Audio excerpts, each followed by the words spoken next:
भक्तों, जिस घर में बिल्ली के बच्चे पैदा होते हैं उस घर में क्या होता है और बिल्ली अपनी बच्चे देने के लिए कैसा घर चुनती है। भक्तों, यह बात जानना हमारे लिए बहुत जरूरी है। कभी हमारे घर दरिद्रता और परेशानी ना आए और हमेशा सुख समृद्धि और खुशहाली बनी रहे।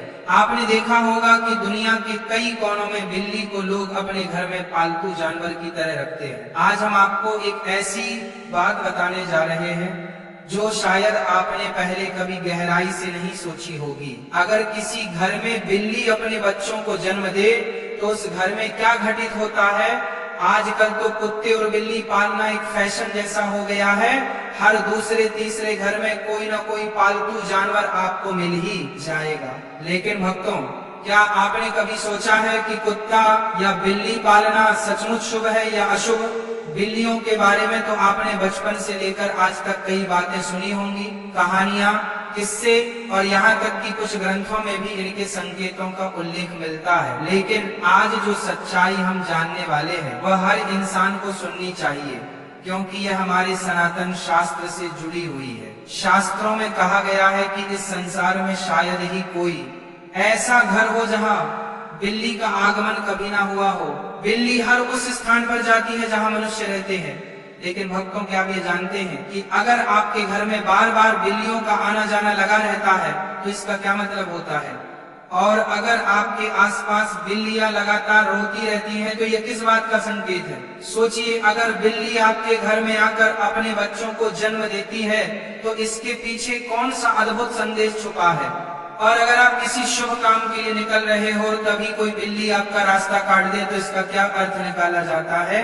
भक्तों, आज हम इन रहस्यों के पर्दे उठाएंगे ताकि आपको बिल्लियों के असली संकेतों की समझ हो सके, क्योंकि ये सिर्फ जानवर नहीं, कई बार आने वाले समय के संदेशवाहक भी होते हैं।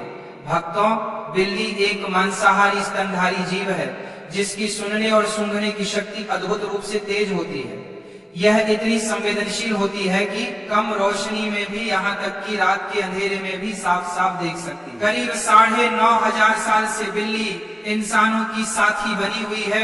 प्राकृतिक रूप से इनका जीवन लगभग 15 साल का होता है। हमारे शास्त्रों में भगवान श्री हरि विष्णु ने कहा है कि जिस घर में बिल्ली अपने बच्चों को जन्म देती है उस घर में माँ लक्ष्मी का आगमन होता है। लेकिन भक्तों, ये कितना सच है और कितना सिर्फ मान्यता, आज हम इसी रहस्य पर बात करेंगे। बहुत पुरानी बात है। प्राचीन काल में एक नगर में एक महिला रहती थी। उसका एक बेटा था, लेकिन वह बेटा जन्म से ही अपाहिज था। न तो वह बिस्तर से उठ पाता था और न ही एक कदम चल पाता था। उसे माँ का दिल अपने बेटे की हालत देखकर हर समय दर्द से भरा रहता था। उसे हमेशा यह चिंता सताती थी कि मेरे इस बेटे का भविष्य क्या होगा, इसका जीवन कैसा बीतेगा। समय बीता और दूसरे साल उस महिला को फिर से संतान सुख मिला। लेकिन भक्तों, किस्मत ने उसके साथ एक और दर्दनाक मजाक किया। दूसरा बेटा भी पहले की तरह जन्म से ही अपाहिज था। वह बिस्तर से नहीं उठ सकता था, नहीं चल सकता। अब उसे माँ की चिंता कई गुना बढ़ गई थी। दोनों बेटे लाचार, असहाय और बेबस माँ दिन रात रोती थी। सोचती थी कि इनका सहारा कौन बनेगा। फिर तीसरा साल आया और ईश्वर ने उसे तीसरी संतान दी, एक और बेटा। लेकिन भक्तों, इस बार भी वही कहानी दोहराई गई। तीसरा बेटा भी पहले दोनों बेटों की तरह पूरी तरह अपाहिज निकला। ना चलने की ताकत, ना उठने की क्षमता, बस बिस्तर पर पड़ा रहने वाला। अब उस महिला का दिल जैसे टूट चुका था। 3 बेटों की वही दर्द भरी हालत देखकर उसका जीवन एक गहरी उदासी में डूब गया। वह हर रोज ईश्वर से सवाल करती है, प्रभु, आखिर मैंने ऐसा कौन सा पाप किया है कि मेरे सभी बच्चे इस हालत में जन्म ले रहे हैं। भक्तों, अब वह महिला को और भी ज्यादा चिंता सताने लगी कि अब मेरे 3 पुत्र हो गए लेकिन 3 ही अपाहिज हैं। तीनों ही चलने फिरने की हालत में नहीं है। इनका भविष्य क्या होगा। अब इनका लालन पालन कौन करेगा। मैं कितने दिन जिंदा रहूंगी। जब तक मैं जीवित हूँ तब तक तो इनकी देखभाल मैं कर सकती हूँ, लेकिन मेरे जाने के बाद इनका क्या होगा, यही चिंता उस महिला को खाई जा रही थी। भक्तों, अब चौथा वर्ष लगता है। चौथे वर्ष में उस महिला को चौथा पुत्र होता है। तो भक्तों, चौथा पुत्र भी अपाहिज होता है। चौथा पुत्र भी उनके जैसा ही होता है। वह भी नहीं तो बिस्तर से खड़ा हो पाता है, नहीं चल पाता है। भक्तों, अब उस महिला की और भी ज्यादा हालत खराब हो जाती है। अब वह सोचने लगती है कि मेरी कोख से हमेशा अपाहिज पुत्र ही जन्म क्यों लेते हैं। हो सकता है मेरी कोख में कोई खराबी है, मेरी कोख ही खराब है। यही सोचकर वह महिला बड़ी दुखी हो जाती है। अब कुछ दिन बाद 5वां साल लग जाता है और 5वें साल में उसे महिला को 5वां पुत्र होता है। तो 5वां पुत्र भी उन्हीं की तरह होता है जैसे कि पहले 4 पुत्र हुए थे। वह 5वां पुत्र भी ना ही तो अपने बिस्तर से उठ पाता है और ना ही वह चल पाता है। भक्तों, अब वह महिला अपनी पूरी आशा छोड़ देती है। पहले उस महिला को ऐसी आशा थी कि एक पुत्र अपाहिज है तो दूसरा पुत्र ठीक होगा। जब 2 पुत्र अपाहिज हो गए तो उस महिला को आशा होने लगी कि तीसरा तो ठीक हो जाएगा। जब 3 पुत्र अपाहिज हो गए तो उस महिला ने यह आशा रखी कि चौथा पुत्र मेरा सही होगा। भक्तों, जब चौथा पुत्र भी अपाहिज हो गया तो उस महिला ने बड़ी कठिनाई से एक असर लगे कि हो सकता है 5वां पुत्र मेरा ठीक हो जाए। भक्तों, जब 5वां पुत्र भी उसका अपाहिज पैदा होता है तो अब वह औरत बिल्कुल आशा छोड़ देती है और सोचने लगती है, हो सकता है मेरे नसीब में यह अपाहिज पुत्र ही लिखे है या फिर हो सकता है मेरी कोख ही खराब हो। यही सोचकर वह महिला बड़ी दुखी हो जाती है और हमेशा घुट घुट के जीने लगती है। उस महिला को हमेशा यह चिंता सताने लगती है कि मेरे जाने के बाद इन 5 पुत्र का क्या होगा, इनका लालन पालन कौन करेगा। यही चिंता उसे महिला को खाए जा रही थी। घुट घुट के जीती और अपने पुत्र का रो रो के लालन पालन किया करती थी। अब कुछ समय निकलने के बाद उस महिला के घर में एक सफेद बिल्ली आती है और वह बिल्ली उस महिला के घर में रहने लग जाती है। भक्तों, अब कुछ दिन वह बिल्ली उस महिला के घर में रहती है और कुछ दिन बाद वह बिल्ली अपने सुंदर 4 बच्चों को जन्म देती है।